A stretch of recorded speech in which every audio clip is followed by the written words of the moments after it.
প্রিয় নবম দশম এসএসসি শিক্ষার্থীরা আসসালামু আলাইকুম। আশা করি সবাই অনেক ভালো আছো। আমি তোমাদের হোসেন ভাই নতুন একটা ভিডিও নিয়ে আসলাম। সালামের উত্তর দেওয়া অজীব, অবশ্যই কমেন্ট বক্সে সালামের উত্তর দিয়ে 90টা র্যাঙ্কে নিয়ে নাও।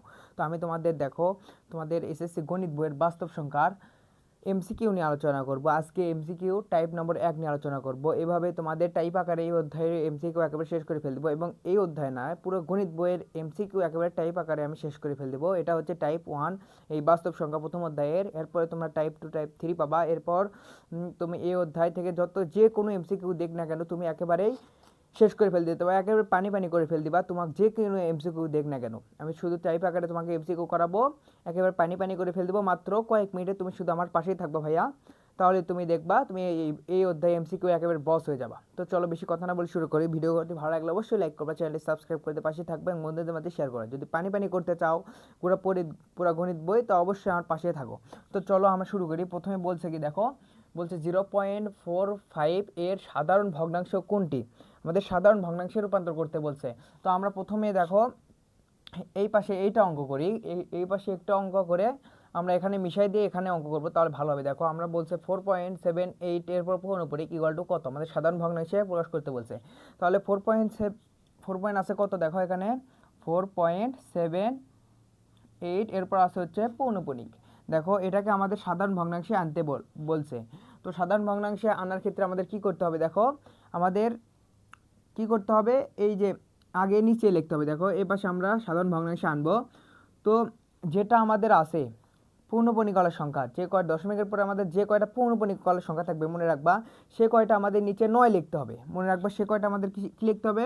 9 লিখতে হবে। দেখো দশমিকের পরে কয়টা পূর্ণপণিকলের সংখ্যা আছে? এই দেখো উপরে যেটা গোল চিহ্ন দেখতেছো, এটা হচ্ছে পূর্ণপণিক। তোমরা বেসিক ক্লাস না দেখলে আগেকার ক্লাসগুলো দেখে আসো, তাহলে ভালোভাবে বুঝবা পূর্ণপণিক কাকে বলে। তো দেখো পূর্ণপণিক কি, এই যে দশমিকের পরে একটার পর পূর্ণপণিক আছে, তার মানে আমাদের কয়টা 9 দেখতে হবে বলো তো? একটা। তাহলে আমরা একটা 9 দিব। তারপরে দেখো দশমিকের পরে আমাদের যে কয়টা পৌনপুনিক ছাড়া থাকবে সে কয়টা আমাদের এক শূন্য দিতে হবে। তাহলে দেখো দশমিকের পরে পৌনপুনিক ছাড়া কয়টা সংখ্যা আছে? এই যে 7 ছাড়া, শুধু পৌনপুনিক ছাড়া সংখ্যা আছে, তার মানে একটা আমাদের শূন্য দিতে হবে। তাহলে 9 এর পরে আমরা একটা শূন্য দিব। দেখো আমাদের নিচের কাজ কিন্তু শেষ। এখন আমাদের উপরে কাজ করতে হবে। উপরে কি আমাদের কি করতে হবে? দেখো দশমিক এবং পৌনপুনিক ছাড়া সকল সংখ্যায় আমাদের লিখতে হবে। এই দুইটা পৌনপুনিক এবং দশমিক ছাড়া সকল সংখ্যায় পুরো সংখ্যাটা আমরা তুলতে হবে। তাহলে পুরো সংখ্যা কি আছে? 478 আমরা তুলি এখানে 4। দেখো আমরা এখানে তুলব 478 তুলব।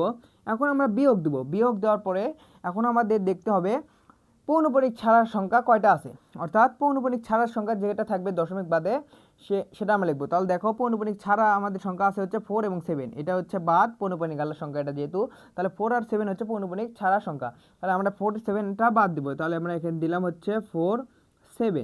দেখো এখানে যদি আমরা কত আসে অ্যান্সার দেখো, তাহলে এখানে যদি বাদ দিয়ে 8-এর ভিতরে 7 বাদ দিলে হয়, এখানে দিচ্ছি দেখো এই পাশে যেহেতু আমাদের জায়গা কম, তাহলে এখানে 8-এর ভিতরে 7 বাদ দিলে এখানে হয় হচ্ছে 1, আর 7-এর ভিতরতে আবার 4 বাদ দিলে এখানে হয়ে হচ্ছে 3, আবার এই 4 এখানে থাকে 431, আর নিচে থাকে হচ্ছে কত? 90 থাকে। দেখো এখন আমাদের অ্যান্সার কত আছে আমরা দেখি। দেখো অ্যান্সার আছে হচ্ছে এখানে সমস্ত আছে, এখানে সমস্ত পদ আছে। তার মানে আমাদের কি করতে হবে? এখানে সমস্ত কিন্তু দেখে দিয়েছে প্রত্যেক ক্ষেত্রে কি 4 আছে, 4 আছে, 4 আছে। তাহলে আমাদের এখন কি করতে হবে? দেখো আমরা এখানে আঁক দেই। এখন আমাদের এই পাশে একটু মিশে। আচ্ছা দেখো যেহেতু আমাদের 4 আছে, আমরা পাইছি কি এখানে? দেখো এখানে লিখি, দেখো ভালোভাবে বুঝো। দেখো এখানে আছে হচ্ছে 4 3 1, আর নিচে পেয়েছি হচ্ছে 90। এখানে সমস্ত মান আনতে হবে আমাদের। তাহলে সমস্ত আনার ক্ষেত্রে আমাদের কি করতে হবে? দেখো এখানে যদি আমরা 4 বসাই, 4 যদি বসাই, দেখো এখানে যদি 90 আছে, এখানে যদি 4 বসাই, তাহলে এখানে উপর কত বসবে? দেখো আমরা কিন্তু এটার সাথে এটা গুণ করি, গুণ করার পরে যোগ করি, যোগ করার পরে আমাদের এটা মিলে। তাহলে এটা গুণ করি, দেখো 4 নং কত হয়? 36 হয়। 4 নং 36, 4 নং 36, আর একটা শূন্য আছে, শূন্য দিলাম। তাহলে এটা গুণ করে আমাদের 360 হইলো। আর এখন এর সাথে আমাদের যা যোগ করবো সেটা যোগ করে আমাদের কিন্তু 431 মিলবে। তাহলে 431 থেকে যদি আমরা এটা বাদ দিই তাহলে কিন্তু আমরা পেয়ে যাব। তাহলে 431 থেকে যদি আমরা এটা বাদ দিই, দেখো আমরা যদি এখানে বাদ দিই 431 থেকে যদি এটা বাদ দিই, তাহলে এখানে কত আসে? এখানে আসে হচ্ছে 1-এর ভিতরে 0 বাদ দিলে এখানে 1 হয়, 3-এর ভিতরে 6 বাদ দিলে এখানে 3 হয় না, কারণ এখানে ছোট সংখ্যা। তাহলে 13 ধরি, 13-এর ভিতরে 6 বাদ দিলে কয় হয়? 7 8 9 10 11 12 13, এখানে হয় হচ্ছে 7, তাহলে এখানে হয় হচ্ছে 7 আমরা লিখি, হাতে থাকে 1, হাতের 1 এখানের সাথে যোগ হয় তাহলে 4 হয় এখানে, তাহলে 4 ভিতরে 4 বাদ দিলে 0 হয়, এখানে হবে 0। তাহলে উপরে যাবে আমাদের কত 71, তাহলে উপরে আমরা পেলাম হচ্ছে 71। তাহলে আমরা 4 সমস্ত 90 বা 71/90 পাইছি। দেখো তো এখন কি উত্তর আমরা কি ইয়েতে আছে নাকি, দেখো তো 4 সমস্ত 71/90, 71/90 কোথায় আছে দেখো, 4 সমস্ত 71/90 দেখো এটাতেই আছে ক নাম্বার। তাহলে এটাই হচ্ছে উত্তর। দেখো খুব সহজে আমরা নির্ণয় করতে পারলাম। তাহলে এটা আমরা এখন মিশাই, এখন আমরা অঙ্ক ভালোভাবে করতে পারবো। দেখো এটা যেহেতু বুঝছো, এটা মিশালাম, এখন এই জায়গায় আমরা অঙ্ক করব। এখন আমরা 1 থেকে শুরু করি। দেখো বলছে 0.4 এর উপর 95, 5 এর উপর 95 এর সাধারণ ভগ্নাংশ কোটি কত। তাহলে আমরা এখন লিখবো হচ্ছে 0 পয়েন্ট আগে 0.45, একে আমরা সাধারণ ভগ্নাংশ আনার ক্ষেত্রে কী করতে হবে, আমাদের এই যেগুলো পৌনঃপুনিক সংখ্যা আছে সে কয়টার ক্ষেত্রে আমাদের নিচে সে কয়টা 9 দিতে হবে। তাহলে এখানে দশমিকের পর 2টা পৌনঃপুনিক, তাহলে আমাদের 2টা 9 দিলাম, 2টা 9 দিলাম। আর দশমিকের পর পৌনঃপুনিক ছাড়া কোনো সংখ্যা নেই, মানে আমরা 0 দিলাম না। তারপর আমরা উপরে কি করতে হবে, দেখো পুরো সংখ্যাটা তুলতে হবে। দশমিক এবং পৌনঃপুনিক ছাড়া পুরো সংখ্যাটা আছে কত, 4 এবং 5।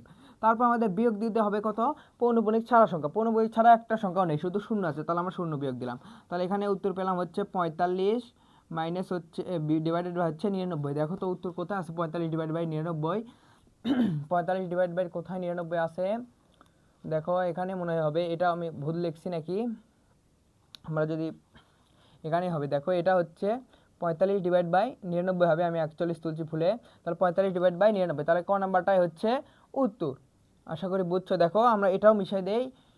দেখো শিক্ষার্থীরা এটা বলছে কি 0.012 এর পর পৌনঃপুনিক ইকুয়াল টু কত, আমরা এখানে লিখি। দেখো 0 পয়েন্ট একই সংখ্যা, যেহেতু এখানে আরও 2টা একই এমসিকিউ দিয়েছিলাম তাই ওগুলো করলাম না। দেখো এখানে বলছে 0.012 এরপর পৌনঃপুনিক, তাহলে আমাদের যে সাধারণ ভগ্নাংশে আনে কী করতে হবে, দশমিকের পরে যে কয়টার উপর পৌনঃপুনিক সে কয়টা আমাদের 9 লিখতে হবে নিচে। তাহলে একটার উপর পৌনঃপুনিক, একটা আমরা 9 লিখবো। আর দশমিকের পরে যে কয়টা পৌনঃপুনিক ছাড়া থাকবে এই 2টা, তাহলে আমরা 2টা 0 দিলাম। তারপর উপরে আমাদের পুরো সংখ্যাটা তুলতে হবে, তাহলে 12 তুললাম আমরা। তারপর পৌনঃপুনিক ছাড়ার সংখ্যাটা আমাদের বিয়োগ দিতে হবে, তাহলে 1 শুধু আছে পৌনঃপুনিক ছাড়ার সংখ্যা, তাহলে আমরা 1 বিয়োগ দিলাম। তাহলে এখানে আসে হচ্ছে, দেখো এখানে আসে হচ্ছে উপরে 12 হতে 1 বাদ হয় 11, আর নিচে হয় হচ্ছে 900। দেখো নিচে হয় হচ্ছে 900। তাহলে দেখো 11/900 কোথায় আছে, এই তো ক নাম্বারটা আছে হচ্ছে 11/900। তাহলে এবার এটাই হচ্ছে উত্তর। আশা করি বুঝছো। দেখো এটা আবার এখন আমরা মিশাই।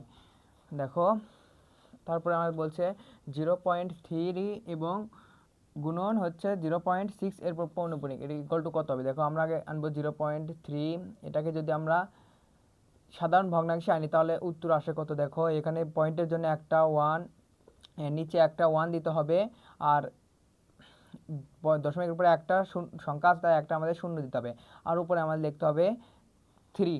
দেখো এটা আমরা সাধারণ ভগ্নাংশে আনলাম, এখন গুণন হচ্ছে কত আছে, এই 0.6 এটাকে আনতে হবে সাধারণ ভগ্নাংশে। তাহলে এটা আনার ক্ষেত্রে আমাদের কী করতে হবে, দশমিকের পরে যে কয়টা সংখ্যা পৌনঃপুনিক আছে সে কয়টা আমাদের 9 লিখতে হবে। একটার পৌনঃপুনিক একটা 9 লিখলাম। তারপর উপরে আমাদের কী করতে হবে, পৌনঃপুনিক ছাড়া সংখ্যার সকল সংখ্যা তুলতে হবে, বিয়োগ দিতে হবে পৌনঃপুনিক ছাড়া সংখ্যা। তাহলে 0 আছে, 0 বাদ দিলে 6 হয়। তাহলে এখন আমরা এটা এখন গুণ করি। দেখো তাহলে এখানে এখন কাটাকাটি হয়। দেখো এখানে যদি আমরা এখানে 3 দ্বারা কাটি তাহলে 2, এখানে তাহলে হয় আসে হচ্ছে 5। তারপরে দেখো এখানে আসে হচ্ছে 3, যদি এখানে কাটি 1 হয়, আর এখানে হয় হচ্ছে 3। তাহলে এখানে যদি 3 দ্বারা আবার 3কে কাটি তাহলে হয় এখানে উপরে 1 থাকে আর নিচে থাকে 5। তাহলে উত্তর আসে হচ্ছে 1/5। তাহলে এখানে হচ্ছে 1/5 হচ্ছে উত্তর। দেখো 1 যদি 5 কে ভাগ করি তাহলে আসে হচ্ছে, ক্যালকুলেটারে দেখবা 0.2 আসে। তাহলে 0.2 আসে কোথায়, এই তো গ নাম্বার। তাহলে এটাই হচ্ছে উত্তর। তারপরটা দেখো আমরা পরেরটা করি। এরকম বলছে 0.4 এর উপর পৌনঃপুনিক ইন্টু হচ্ছে 0.3 এর উপর পৌনঃপুনিক, 0.3 এর উপর পৌনঃপুনিক। দেখো এটাকে যদি আমরা সাধারণ ভগ্নাংশে আনি কী করতে হবে, দশমিকের পর পৌনঃপুনিক হচ্ছে একটার পর আমাদের একটা 9 লিখতে হবে, আর পুরো সংখ্যা উপরে তুলবো, বিয়োগ দিব হচ্ছে পৌনঃপুনিক ছাড়া সংখ্যা। তাহলে 0 আছে, 0 ওটাই হবে। তাহলে গুণ দিলাম। তারপর এখানে হবে দশমিকের পরে হচ্ছে একটা পৌনঃপুনিক সংখ্যা, তাহলে একটা 9 লিখতে হবে, আর পৌনঃপুনিক ছাড়া কোনো সংখ্যা নেই, 0 লিখবো না। তারপরে দশমিকের এবার নিচের লেখা শেষ। দেখো এখন উপরে আমরা পুরো সংখ্যাটা তুলবো, বিয়োগ দিব হচ্ছে পৌনঃপুনিক ছাড়া সংখ্যা, শুধু 0 আছে, 0 বিয়োগ দিলে ওটাই হবে। তাহলে 3 আমরা লিখলাম। দেখো এখন আমরা দেখো কাটাকাটি যাবে এখানে। তাহলে এখানে যদি আমরা কাটি, এখানে হবে হচ্ছে 3/9, এখানে কাটি দিলে কত হয়, এখানে হচ্ছে 1, এখানে হয় হচ্ছে 3 হয়। দেখো এখন এখানে হয় হচ্ছে নিচে হচ্ছে 3 নং 27 হয়, উপরে হচ্ছে 4, তাহলে 4/27। দেখো এখানে উত্তর কত আছে, দেখো 4/27 করি দেখো তাহলে উত্তর কত আসে। আমরা যদি ভাগ করি ক্যালকুলেটারে, দেখো আমরা যদি 4/27 করি তাহলে ক্যালকুলেটারে আসে হচ্ছে 0.1481481481481481 আসে। দেখো তার মানে ওয়ান কি হবে, এটার উপর শুধু পৌনঃপুনিক হবে। দেখো 148 এর উপর পৌনঃপুনিক হবে। তাহলে দেখো 148 কোথায় আছে, এই তো 148 পৌনঃপুনিক আছে 3টার পরে, তার মানে এটা হবে উত্তর। যেটা পৌনঃপুনিক আছে মানে কি বারবার রিপিট হচ্ছে, দেখো এখানে কিন্তু ক্যালকুলেটারে 148 বারবার রিপিট হচ্ছে, তার মানে এটা হবে উত্তর।